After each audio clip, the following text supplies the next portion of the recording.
صلى الله عليه وسلم وصلى النبي صلى الله عليه وسلم.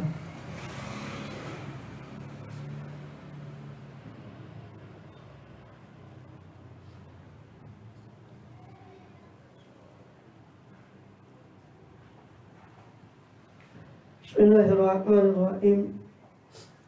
Alhamdulillahi Rabbil Alamin.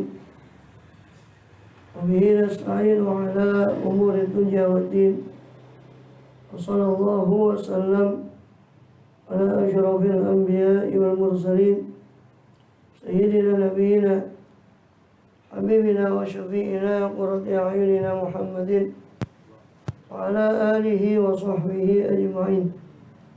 على جميع التابعين لهم بإحسان إلى يوم الدين وعلينا معهم وبهم برحمتك يا أرحم الراحمين. أما بعد.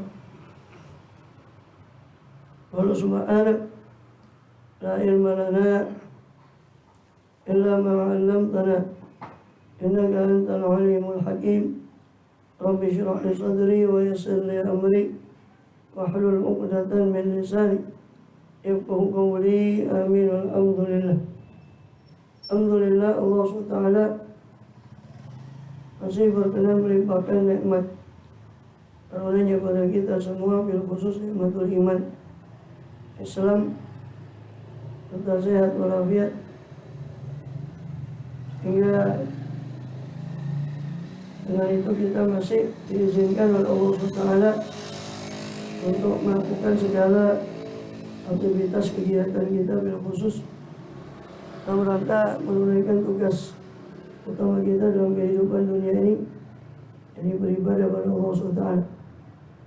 Kemudian kita masih melanjut di pembahasan kitab Is'af Ahlil Iman fi Wadhaifi Ramadan, tentang tugas-tugas Ramadan, karya daripada Syekh Hasan bin Muhammad Al-Mashhad Al-Maliki rahimahullah radhiyallahu anhu fa'ala bil amin.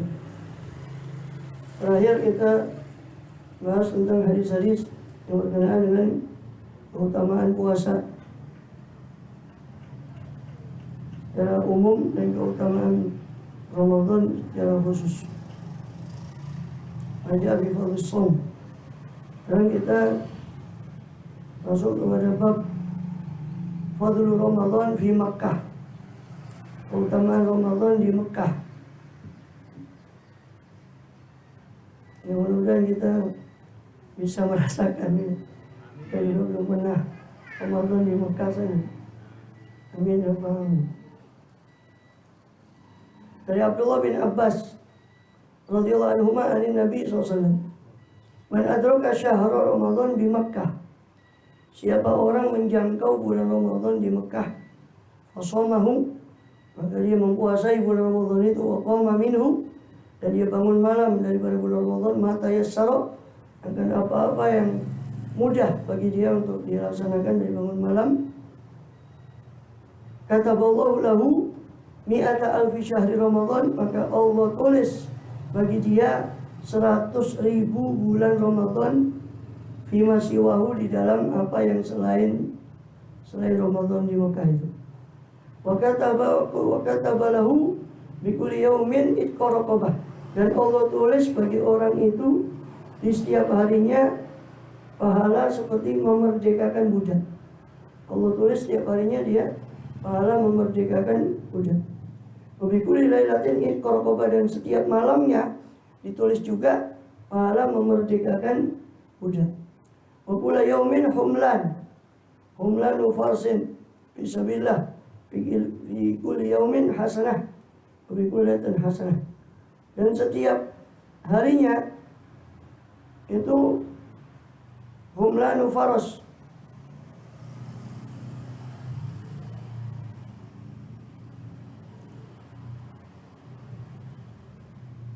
yakni seperti apa yang kuat dibawa oleh kuda, bawaannya kuda, fisabilillah, di jalan Allah.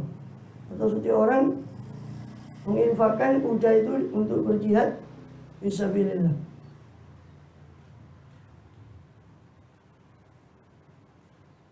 Kemudian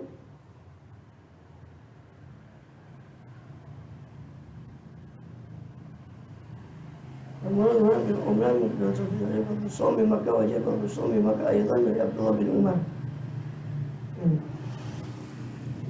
Dan di setiap kuli yaumin hasanah, setiap hari ditulis kebaikan, dan setiap kuli lailatin, setiap malam ditulis kebaikan. Rawahu Ibnu Majah, diriwayatkan hadis ini oleh Ibnu Majah. Dan ada hadis dalam riwayat yang lain tentang keutamaan di Mekah, keutamaan Ramadan di Mekah dari Abdullah bin Umar radhiyallahu anhu. Ramadan di Mekah afdalu min alfi Ramadan di Mekah. Ramadan di Mekah itu lebih afdal daripada 1000 Ramadan di selain Mekah. Wala Suyuti, berkata Imam Suyuti, rawahul Bazzar, hadis ini diriwayatkan oleh Imam Bazzar dari Abdullah bin Umar. Dan Allah Ta'ala ikhtaroha di baitihi al-haram. Kenapa? Karena Allah sudah memilih Makkah itu sebagai Baitullahil Haram. Ja'alaha manasik li ibadah. Allah jadikan Makkah itu tempat manasik haji dan umrah bagi hamba-hambanya. Tujuba ilaihi thamaratu kulli syai', diambil kepadanya, ditarik kepadanya buah-buahan dari segala sesuatu, hasil dari segala buah-buahan. Khusus bimazaya katsira, dan Allah khususkan Makkah itu dengan keutamaan-keutamaan yang banyak. Kata Ibil Hasanat, seperti pelipat gandaan pahala kebaikan. Sedangkan dalam pelipat gandaan keburukan, Al-Imam Al-Munawi berpendapat mengatakan wabi mudha'afat sayyi'at qaulan, tentang dilipat gandakannya keburukan di Makkah. Itu ada dua pendapat. Wa hawala Ibnu Qayyim, dengan Ibnu Qayyim berusaha untuk tanzilahuma, untuk memposisikan keduanya ala halain, atas dua kondisi. Maka berkata Ibnu Qayyim al-Jauziyah berkata, tudha'af maqadir sayyi'at la kamiyatun. Ada sayyi'at jaza'u sayyi'ah.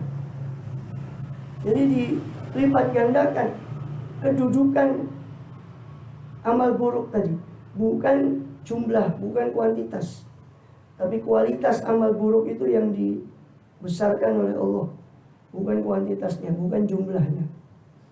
Itu kata sebagian pendapat ya Ibnu Qayyim al-Jauziyah. Kenapa? Karena sudah Allah naskan di Quran, wa jazaa'u sayyi'atin sayyi'atun mithluha.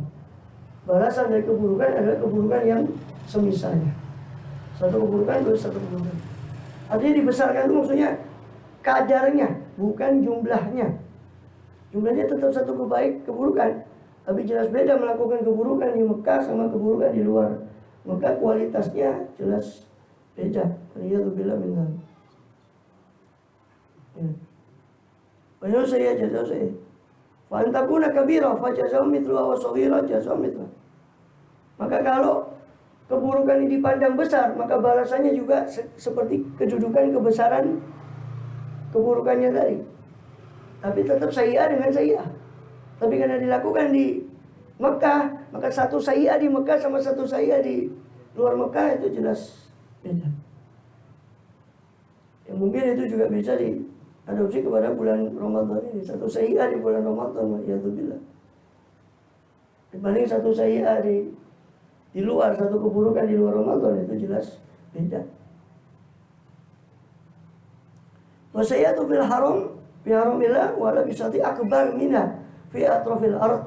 Dan keburukan di haramillah, di haramnya Allah, dan di atas hamparan ya, di sisinya Allah, ini hamparan haramnya Allah, hamparan miliknya Allah, tentu tidak sama atau akbar, lebih besar daripada keburukan di ujung bumi, di tempat bumi yang lain. Waman asal malik ala bisati mulki laisa kaman asal makan baik. Diumpamakan, kata beliau, orang yang durhaka kepada raja di hadapan raja beda dengan orang durhaka di tempat yang mendurhakai perintah raja, tapi bukan di situ, di tempat yang jauh. Jelas kualitas pendurhakaannya itu beda, walaupun sama-sama durhaka. Seperti ibaratnya seperti itu. Wajah fi fadli shaumil Madinah. Sedangkan keutamaan puasa di Madinah itu datang riwayat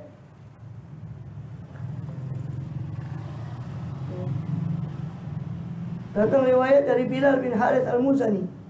Ramadan bil Madinah khairun min alfi Ramadan bima siwa minal buldan. Ramadan di Madinah lebih baik daripada 1000 Ramadan di yang lainnya daripada negeri-negeri lain. Wa Jumu'atun bil Madinah khairun min alfi Jumu'ah bima siwa minal buldan. Jumu'at di kota Madinah itu lebih afdal, lebih baik daripada 1000 Jumu'ah di selainnya Madinah minal buldan daripada negeri-negeri lain. Qala al-Hafidz as-Suyuti, Imam As-Suyuti mengatakan rawahu Tabrani. Hadis ini diriwayatkan oleh Imam Tabrani wa Diya al-Maqdisi dan Syekh Diauddin al-Maqdisi dari Bilal bin Harith radhiyallahu anhu ajmain. Wa yaqul Abdul Thayyib kana Allah lahu yustafadu min hadhihi al-hadits fadluha ana amal salih tatafadhal la sabibu nusiyati zaman wa makan. Maka beliau sahibul kitab menyimpulkan dari hadis-hadis tadi bahwa kata beliau diambil faedah pemahaman dari hadis-hadis tadi bahwa dan semisalnya hadis-hadis yang lain seperti itu bahwa amal soleh bertingkat-tingkat pahalanya sesuai dengan kesucian tempat dan kesucian waktu. Kesucian tempat seperti di Mekah, di Madinah, kesucian waktu seperti di bulan Ramadan ini. Makanya saya sering wanti-wanti di banyak majelis. Saya bilang, wanita yang haid, wanita yang nifas kan berhalangan untuk sholat. Orang yang sakit, yang menurut dokter penyakitnya tidak bisa digunakan untuk puasa. Memang tidak puasa kan?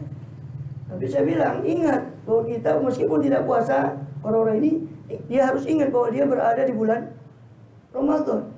Yang jelas kalau dia bertasbih jelas berbeda dengan tasbih di luar Ramadan. Kenapa kita ingatkan begitu? Karena kebanyakan loss. Sudah mentang-mentang sakit bisa udah puasa, udah tarawih.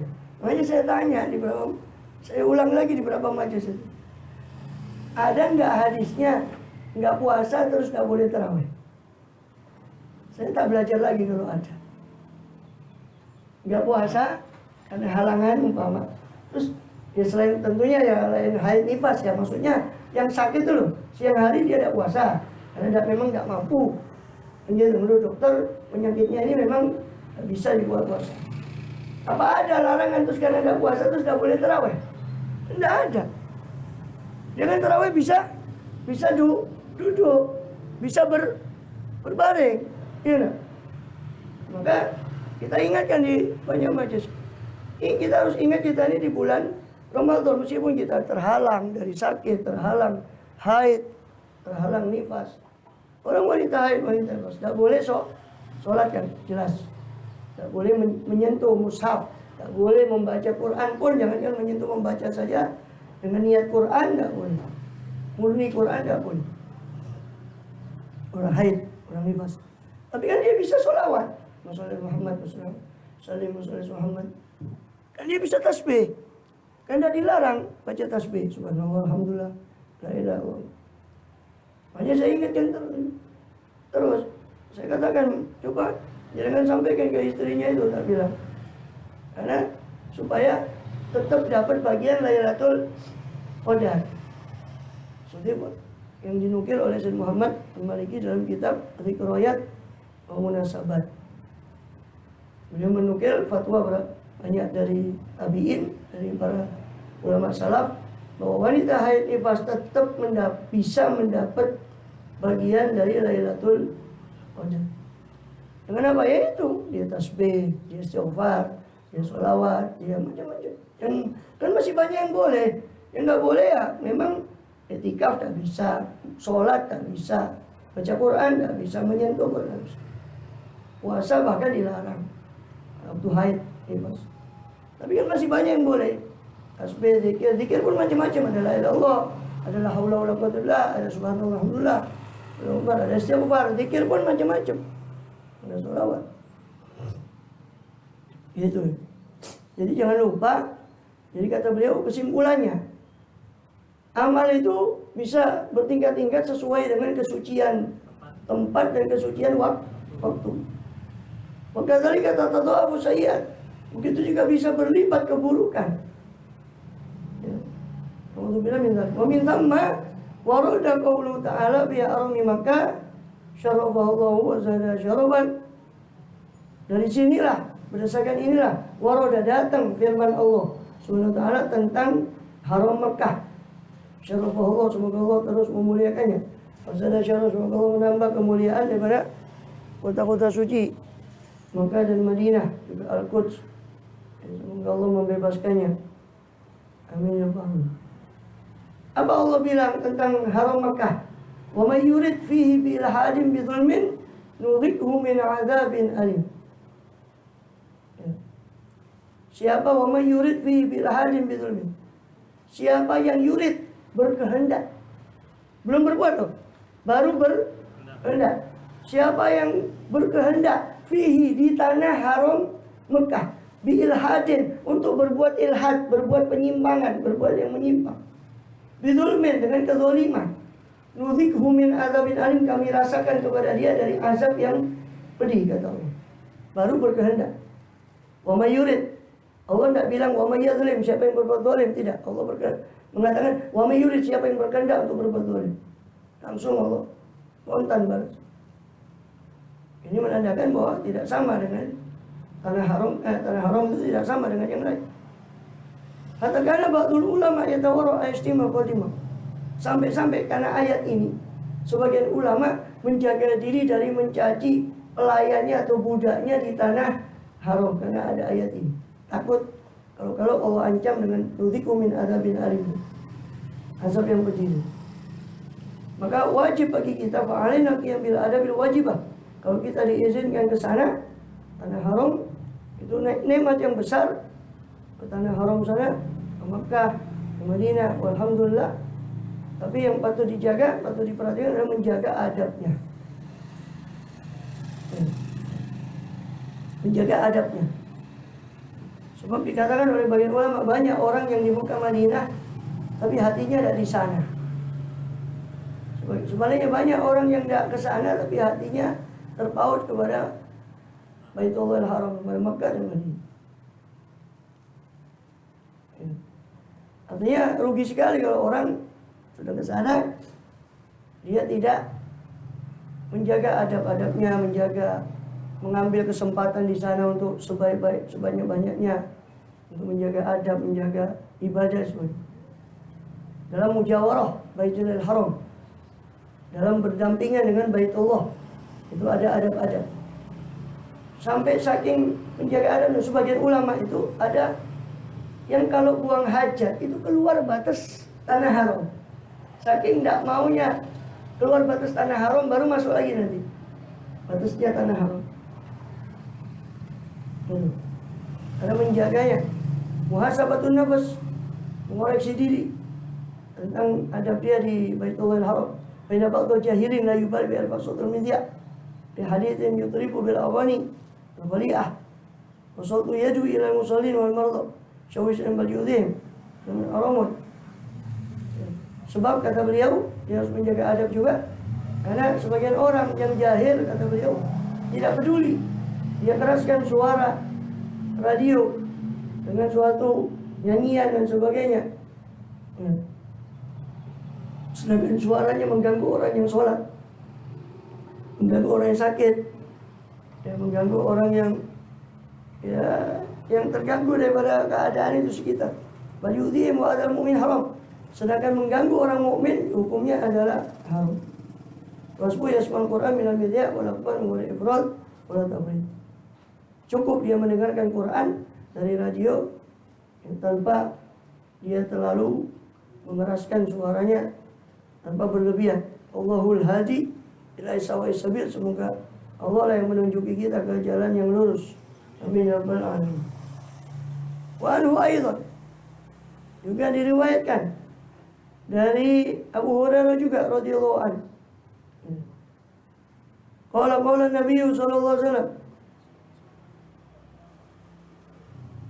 Oh, ini pindah bab tadi kan bab mengenai puasa di tanah haram.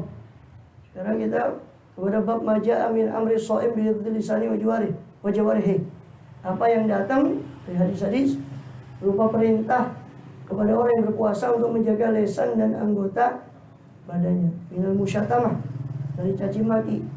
Wa maja bi tahdzir min qouli zur, dan apa yang datang dalam tahdzir, dalam kewaspadaan daripada ucapan dusta.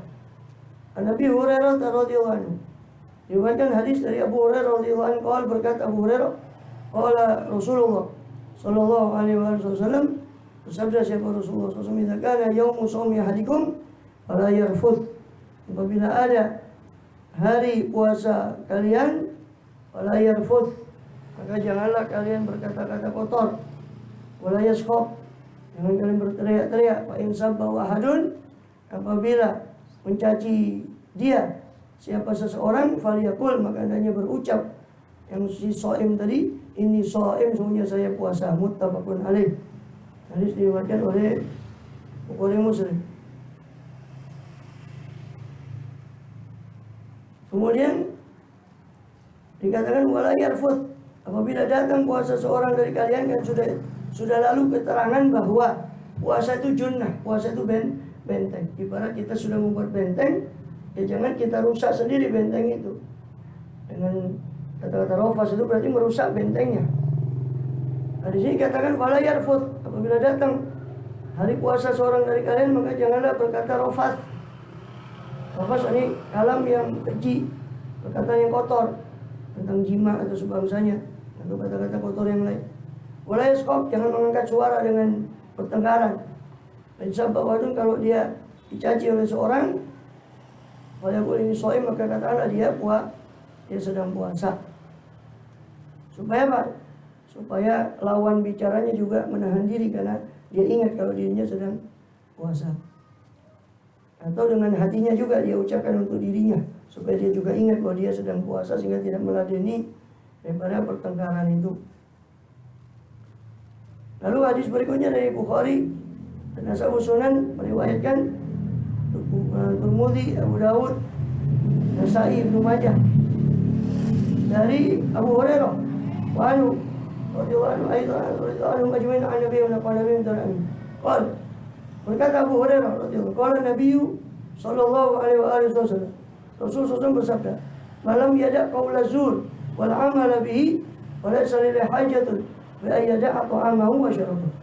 Siapa yang lam yada', siapa yang tidak meninggalkan qaula zur, ucapan dusta, wal amal bi, dan berperbuatan dusta, perbuatan menipu, falaysa lillahi hajatun, maka tidak ada bagi Allah keperluan fi an yada'a ta'amahu wa syarabahu, dalam yada'a ta'amahu, dalam meninggalkan si orang tadi akan makanannya dan minumannya.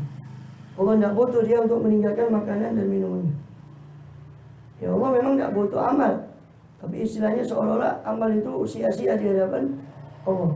Digambarkan dengan kalimat bahwa Allah tidak memerlukan dia untuk meninggalkan makan dan minum. Kenapa? Karena makan minum itu kan mubah. Dengan makanan minuman itu kan sebetulnya halal, selama diperolehnya dengan cara yang halal, itu halal, kita boleh kita makan. Gitu. Tapi belum waktunya. Di saat puasa kita tidak menyentuh walaupun itu halal. Nah, yang aneh itu kan, sedangkan riba, mencaci dan sebagainya, itu kan haram meskipun di luar Ramadan. Riba, narasani, namimah, domba, itu jelas haram meskipun di luar Ramadan. Karena lucu, orang meninggalkan makanan yang halal, mengerjakan yang haram. Jadi kan lucu. Yang halal ditinggal, yang haram dikerjakan. Lucu. Orang seperti ini berhak mendapat murka, waliyadzubillah min dzalik. Qala al-Qadhi Iyad berkata, al-maksud minas shaum kasus syahwat. Tujuan puasa adalah mematahkan syahwat. Tatwi'un nafs al-amarah, supaya taat, membuat taat nafsu ammarah bisu, nafsu yang selalu merintah kita untuk berbuat buruk ini, di kerangkeng, dijirat ya, dengan rasa lapar dan haus supaya tunduk nafsu itu. Kemudian tatwi'un nafs itu tujuan puasa. Mengatakan nafsu, menundukkan nafsu ammarah. Fa dalam yasul adzal makna dalam yubala suami. Maka apabila tidak terhasilkan makna seperti itu, kok puasa tapi nafsunya tidak ada perubahan, maka seolah Allah itu tidak peduli dengan puasanya orang tersebut. Kemudian untuk Allah ya, bahkan Allah tidak memandang atas puasanya orang itu. Alhamdulillah. Padamul hajah ibaratun an adamil itibat qabul. Ketidakperluan Allah yang mengatakan laisa lillahi hajatun. Allah tidak ada hajat. Itu maknanya adalah seolah Allah tidak menoleh sama sekali kepada puasanya orang itu. Wal qabul, dan tidak ada penerimaan dari Allah SWT. Waliyadzubillah. Maka ibayah tabitu ilaman YouTube mau wali zaman instrumen atau juri tadi mau muharram di zaman instrumen. Bagaimana Allah menoleh kepada orang yang meninggalkan makanan minuman yang halal, lalu dia mengerjakan riba dan sebagainya yang haram. Bagaimana Allah bisa menoleh pada orang itu? Yang halal dia tinggalkan, yang haram dia kerjakan. Waliyadzubillah min dzalik. Kemudian famatabatus shaim alladzi la yatahasya, maka posisi orang yang puasa yang tidak menjauh diri dari qaul zur, ucapan dusta, wal amal bih, dan perbuatan dusta, menipu, itu mazhabatu ya, mazhabatul jasadil qawi minar ruh. Posisinya seperti posisi jasad yang kosong dari ruh. Sama dengan orang sholat tapi tidak khusyuk, cuma ruku, sujud saja, tidak ada kekhusyuan. Itu sama jasad tanpa ada ruh. Puasa nggak makan, nggak minum, nggak kumpul sama istrinya, tapi yang lain tidak dijaga anggotanya. Itu sama, kata beliau, sama dengan jasad tidak ada ruh ya, yang mayat. Jasad tidak ada ruh. Alladzi la faidah tapi turjah, itulah menitrodak manusia. Berarti tidak ada faedah yang diharapkan. Orang mati kan sudah tidak bisa apa-apa lagi. Tidak ada faedah yang diharapkan. Lam yatatab ala dzalika shiyam atau sholih, sehingga tidak terakibatkan atas puasa itu asar bekas-bekas puasa yang bagus itu, seolah tidak, naudzubillah, tidak nampak pada diri orang tersebut. Ya, karena kan puasa kan tujuannya la'alakum tattaqun. Jadi kan kita seolah-olah kita bisa mengatakan begini, tolok ukur kita, walaupun semua ibadah kan diterima atau tidak kan rahasia Allah, tapi Allah menunjukkan tanda-tandanya. Contoh puasa, sholat itu tanha 'anil fahsya'i wal munkar, ini tujuannya sholat. Inna sholata tanha, sholat itu mencegah. Artinya kan kita bisa mengukur sholat kita, kira-kira kita ini tambah jauh tidak dari yang mungkar. Kalau tidak berarti ya ada sesuatu yang ya, orang Madura bilang something wrong. Ya, ada sesuatu yang salah, konslet dalam sholatnya. Jadi kan sholatnya konslet. Intinya sholat terus tapi tidak tanha, tidak mencegah dari perbuatan keji. Dan situ kan kita bisa mengukur, walaupun rahasia diterima itu rahasia Allah, tapi kan ada tanda di situ. Oh, kita gimana? Ya kita ukur masing-masing lah. Jadi kita gimana sholat kita? Nyegah enggak dari perbuatan keji mungkar kita? Kalau enggak ya berarti mungkin sholat kita masih ada yang perlu diperbaiki, atau belum diterima berapa persen, atau seberapa persen dia bisa mencegah. Maksudnya ada perkembangan dah sebelum sholat dengan makin jauh dari, walaupun namanya orang berubah itu ya tidak bisa langsung 100%. Makanya ada orang di tafsir Sawi itu, ada orang suka dusta, masuk Islam tapi suka bohong. Sampai diadukan sama sahabat, bulan itu suka bohong. Rasul cuma tanya, Rasul sosok cuma tanya, apa sih bulan itu sholat? Iya ya Rasul, dia sholat. Kata Rasul, satanau sholat tuh. Sholatnya itu bakal mencegah dia dari perbuatan bohongnya. Hanya betul. Lama-lama ditanya, alhamdulillah orang itu berubah daripada sholatnya. hasil daripada tanha. Sama puasa itu la'allakum tattaqun. Walaupun puasa kita rahasia, Allah diterima atau tidak. Tapi kan kita bisa melihat, berarti kan kita bisa melihat dari indikator takwa itu.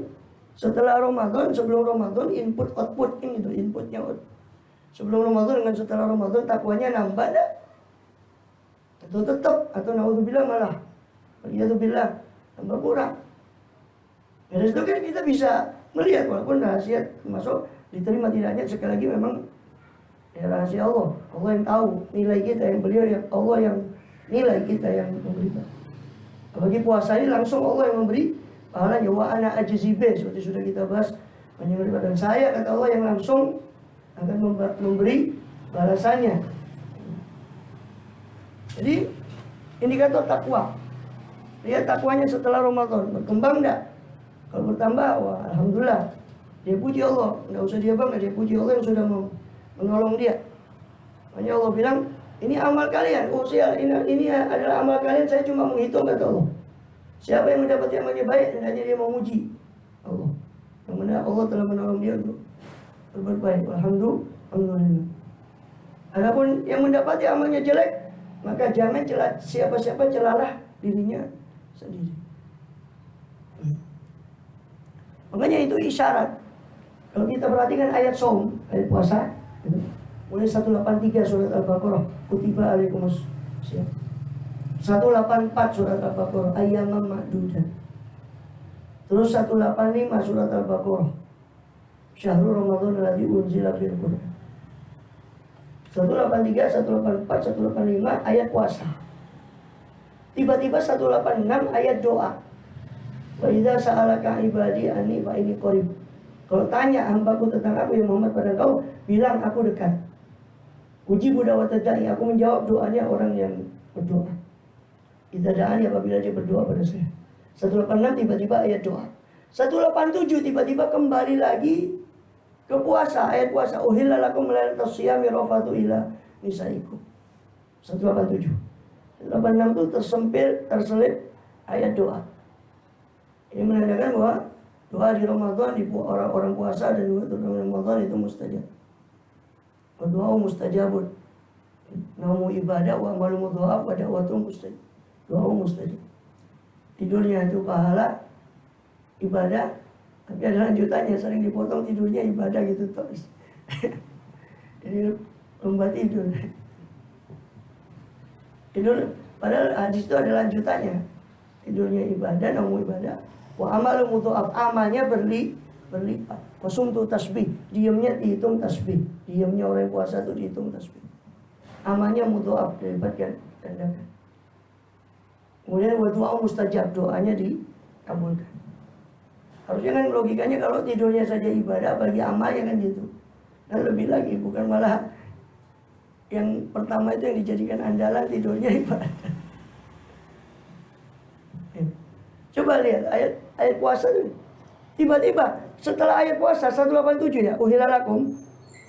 Kan itu berarti rampung ayat puasa. Ayat puasa itu selesai di ayat 187 Al-Baqarah. Tiba-tiba apa bunyi ayat di 188 setelah puasa? La taqulu amwalakum bainakum bil batil. Wahai orang beriman, jangan kalian memakan harta sesama kalian dengan cara yang batil.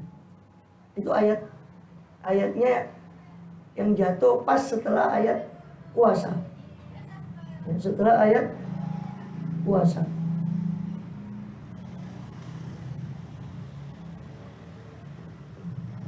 Ini Al-Baqarah.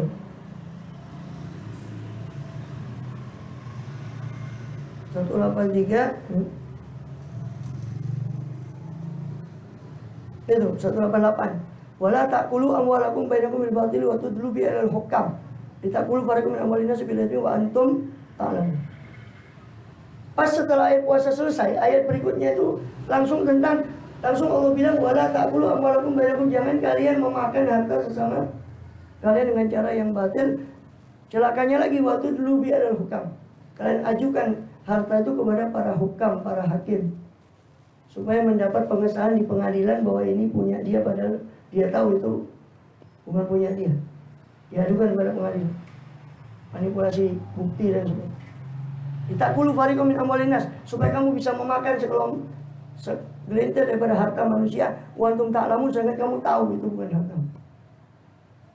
Terus ayatnya tentang haji, wa yas'alunaka 'anil qul mawaqitul linnasi wal hajj. Jadi ayat yang jatuh pas setelah selesai puasa, itu ayatnya langsung jangan kamu makan harta sama kalian. Artinya orang puasa itu enggak geleman. Orang kalau puasanya betul, dia enggak geleman sama, enggak kemaruk sama hartanya orang. Apalagi mau makan harta sesama dengan cara yang betul. Kalau selesai Ramadan tapi masih tetap, ya itu berarti kongslet. Puasanya kongslet. Atau ada yang kongslet dalam puasa. Kemudian orang diam kok ilatar kutang baca kan gitu. Berarti kan kalau sudah tidak ngapa-ngapain puasa, artinya dia tidak menjaga anggota badannya saat puasa, kan tidak tersisa kecuali makan sama minum saja yang dia tahan. Ya berarti itu yang dia dapat kan gitu. Itu yang dia dapat. Karena tersisa cuma sekedar menahan makan, menahan minum, menahan kumpul. Allah azza wa jalla qulin dan Allah maha kaya dari itu, dari menahan makan, menahan minum. Wa ma yuridu min ibadi at-taqwa, hanya saja yang Allah inginkan dari hambanya supaya mereka menjadi orang yang takwa. Ketika takwa itu tidak didapat dari puasanya, ya bagaimana bisa mendapat takwa? Wong puasanya cuma sekedar. Nah, ketika puasa takwa itu tidak didapat, maka yang nggak sesuai dengan hikmah Allah syariatkan puasa itu. Oleh itu kalau begitu somla alakum takun. Oleh itu dalam ayat puasa Allah ujungnya Allah mengatakan supaya kalian bertakwa. Walaupun kalau Ta'ala ini seperti firman Allah Ta'ala, la yanallahu luhumma wala dimawwa, la yanallahu luhumma wala dimawwa, walakin yanalut taqwa minkum. Tidak akan mencapai kepada Allah daging dan darahnya kurban itu tidak sampai kepada Allah. Yang sampai kepada Allah adalah takwa. Bukan daging dan darah kurban itu.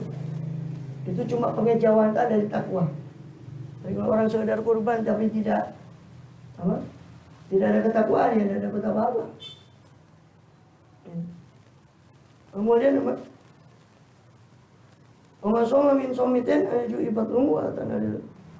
Marul Hasan al-Basri, lewat Imam Hasan Basri kepada satu kelompok orang. Kepada satu kelompok orang di bulan Ramadan.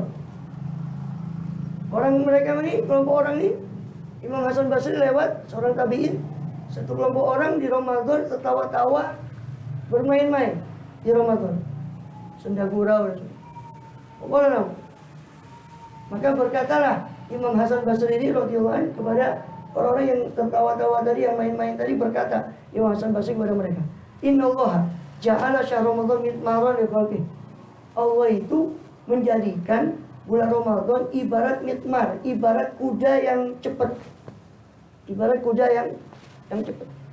Allah jadikan bulan Ramadan ini kuda yang cepat. Untuk apa? Untuk makhluknya supaya apa? Supaya kuda itu digunakan bulan Ramadan supaya ibarat kuda yang harus digunakan untuk berlomba. Berlomba dalam ketaatan. Maka menanglah sekelompok orang di bulan ini, kata Imam Hasan Basri. Mereka karena berlomba, maka menang mereka. Atau kalau kamu, yang benar kita termasuk orang yang menang tadi, dan tertinggal. Beberapa orang tertinggal karena tidak mau berlomba, maka mereka tertinggal. Pokoknya akhirnya mereka kecewa. Fal ajab kulal ajab, kata Imam Hasan Basri. Dan aneh, sungguh aneh. Litohiki laib, bagi orang yang tertawa-tawa dan bermain-main. Fil yaumil ladzi faza bisakun qalbal mubtilun, pada hari di mana beruntung pada hari itu orang-orang yang menang dan kecewa orang-orang yang sia-sia. Amma wallahi, kata Imam Hasan Basri, demi Allah, lau kushifal ghita, seandainya hijab ini dibuka oleh Allah, lastaqal muhsin bisari wa musib bisati, pastilah orang yang baik akan sibuk dengan pahala kebaikannya, sebagaimana orang yang buruk akan sibuk dengan penyesalan akan keburukan. Seandainya disingkap hijabin. Sayangnya kita nggak disingkap hijab, sehingga orang masih bisa lalai, bisa. Coba disingkap hijab itu pasti orang yang jelek itu akan sibuk dengan akibat dari kejelekan. Sebagaimana orang yang baik akan sibuk dengan pahala dari kebaikan. Seandainya disingkap mata batin orang. Maka Al-Hafidz Al-Iraqi, Zainuddin Abdurrahim Al-Iraqi, dari Hafidz Abi Musa Al-Madini, qala ba'du salaf, berkata sebagian salaf, awalus siyam tarku syarab wa ta'am. Paling gampangnya puasa itu adalah meninggalkan makan dan minum. Dikatakan apa? Paling gampangnya puasa itu adalah meninggalkan daripada makan dan minum. Qala Jabir radhiyallahu anhu,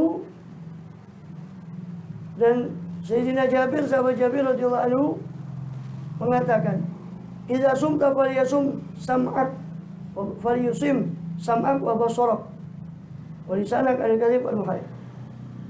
Jadi kata sebagian ulama salaf, paling gampang, paling entengnya puasa itu puasa dari makan dan minum. Itu paling enteng puasa.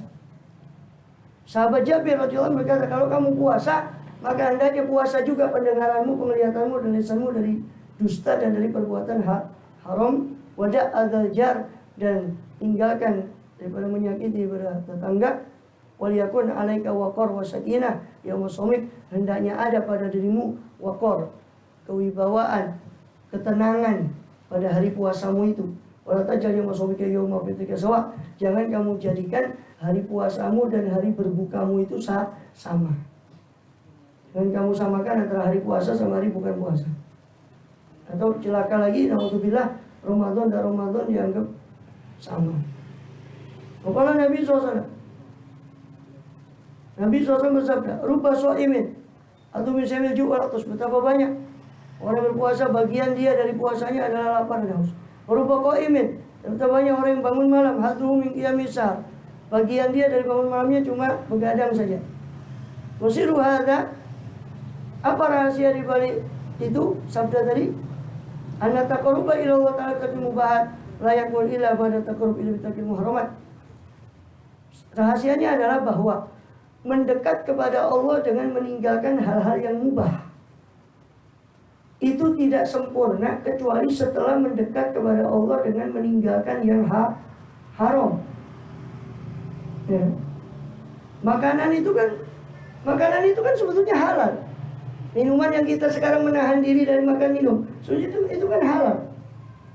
Mubah, makanan itu mubah, boleh saja kita makan. Seandainya kita tidak puasa, karena kita menahan diri, maka kita puasa. Sedangkan riba yang tadi yang kita sudah jelaskan tadi, riba, namimah, itu haram.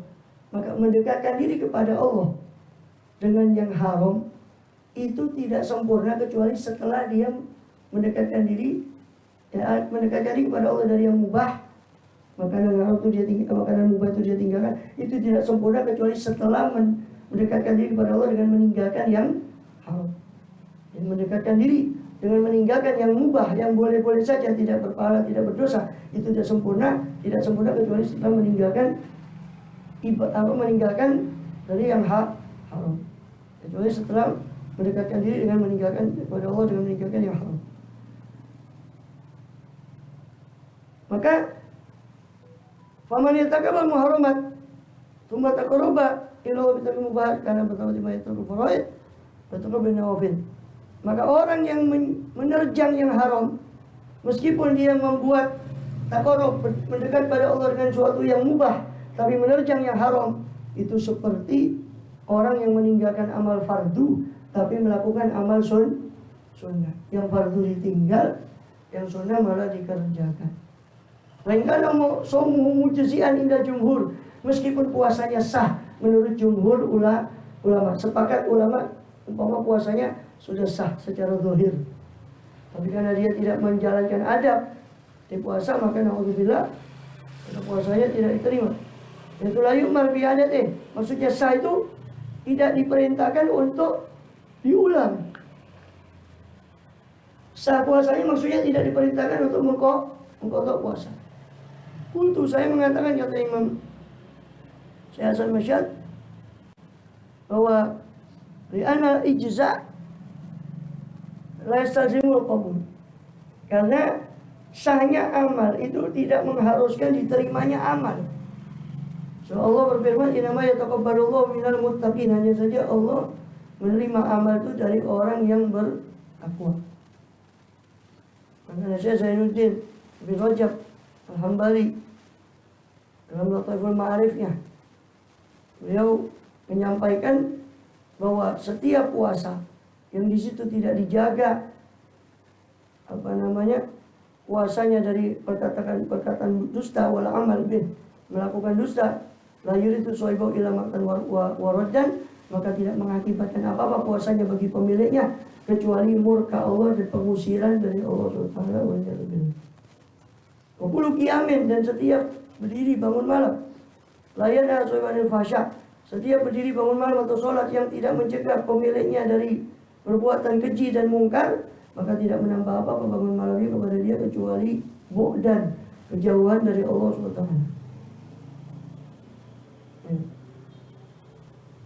Maka beliau Syekh Hasan Masyad menyeru, ya kaum, aina atharus shaum, wahai kaum, mana bekas-bekas puasamu itu? Aina anwarul qiyam, manakah cahaya daripada qiyamul lail itu? Hadza ya ibadallah, ini wahai para hamba Allah, ini adalah syahrul Ramadan ladzi unzila fil Qur'an. Ini adalah bulan Ramadan yang diturunkan padanya Al-Qur'an. Wa hadza kitabullah yutla biman adhu yasma, dan itu Quran dibacakan di antara kalian, diperdengarkan. Itu Quran yang Allah turunkan, yang seandainya diturunkan kata Allah kepada satu gunung, Quran itu ala jabali la ra'aitu khashi'an, pasti kalian akan melihat gunung itu tunduk dan pecah, hancur. Itu hakikat Quran seandainya diturunkan pada gunung. Maka kata beliau, apakah Quran itu tidak membekas kepada kita, sehingga tidak ada, hati kita itu tidak khusyuk atau mata kita tidak menangis, tidak juga menjaga puasanya dari yang haram sehingga bisa bermanfaat, tidak juga qiyamul lailnya itu dia menjaga dari yang mungkar sehingga bisa memberi syafaat juga nanti. Dan juga hati, sedangkan hati yang kosong dari takwa maka itu khorob, hati yang roboh, hati yang kosong dari takwa itu ibarat rumah atau negeri yang roboh, rumah yang kosong, sehingga terkumpul di dalam hati tadi hanyalah kegelapan dosa, maka dia tidak bisa melihat dan tidak bisa mendengar. Sekali dibacakan ayat-ayat Allah, hatinya naudzubillah seperti kal hijarat ya asyaddu qaswah, seperti batu atau lebih keras daripada batu, waliyadzubillah. Beliau mengatakan betapa kam yatawala alaihi Ramadan, betapa sudah berapa banyak bertubi-tubi datang bulan Ramadan pada kita, sedangkan keadaan kita tetap seolah-olah, waliyadzubillah. Tidak ada, ini ucapan beliau, la syabba min ayantayan sobah, tidak ada pemuda yang dari kita yang berhenti dari kelalaian masa mudanya dengan datangnya Ramadan. Tidak juga syekh, orang yang sudah tua, yang zajir ayat qabih, tidak juga tercegah dari keburukannya, sehingga akhirnya dia bisa mengejar orang-orang yang soleh. Aina nahnu min qaumin idza sami'u la ilaha illa, di manakah posisi kita, kata beliau, dari kaum yang mereka ketika mendengar panggilan Allah, mereka langsung menjawab panggilan Allah. Itu lihat alim ayatullah jalat qulubuhum, ketika dibacakan ayat-ayat Allah, hati mereka pun terbuka. Idza shamu, ketika mereka puasa pula semua anggota badan mereka, lisan, pendengaran mereka, penglihatan mereka. Tidakkah kita punya apa malana fihim uswah? Tidakkah kita punya contoh dari mereka, memiliki contoh dari orang-orang itu? Kalau kita melihat contoh orang-orang terdahulu dalam puasanya, maka kita masih jauh daripada orang-orang yang soleh. Dan tidak, memang as-saqi baqi, ya, tetap yang ngasih itu Allah, dan Allah tetap masih maha hidup. Yang ngasih orang dulu ya Allah, yang ngasih kedudukan orang soleh itu juga Allah, dan Allah masih terus dan akan terus ada. Tinggal kita mau enggak untuk mengejar itu, dan tidak mustahil diberikan kepada kita apa yang Allah berikan pada orang terdahulu. Amin ya rabbal alamin.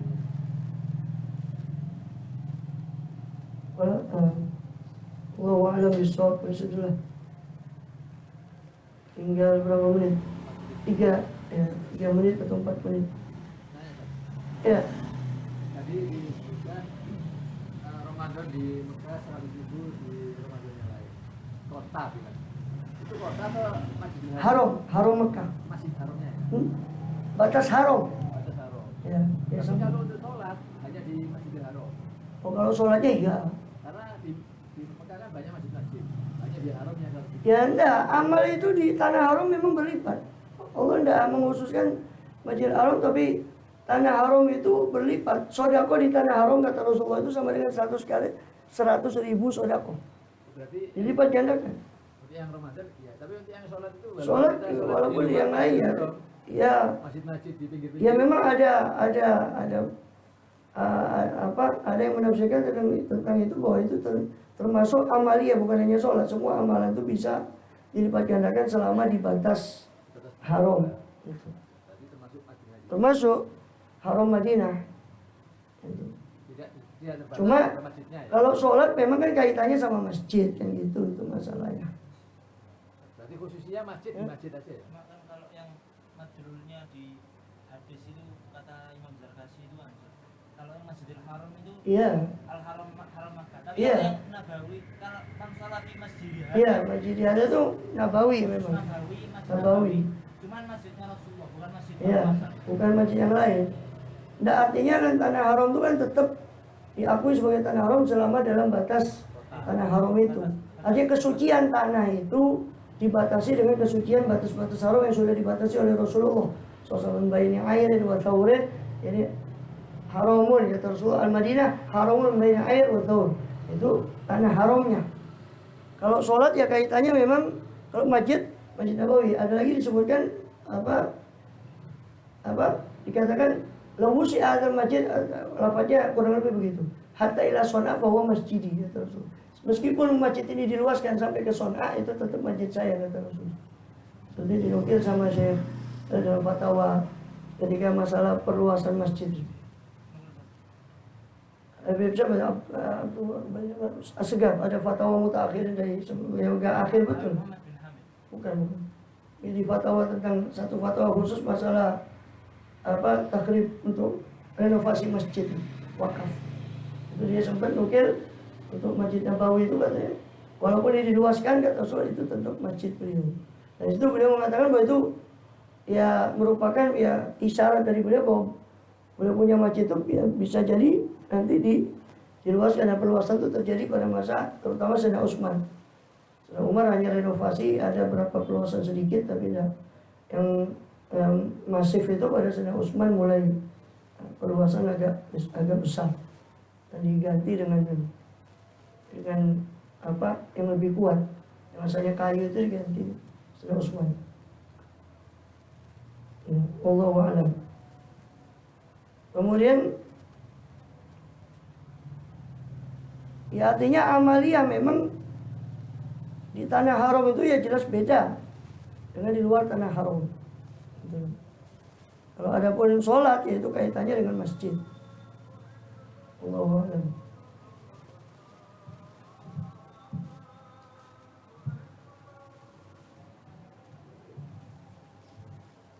Langsung panjang sudah ya. Surah Al-Fatihah.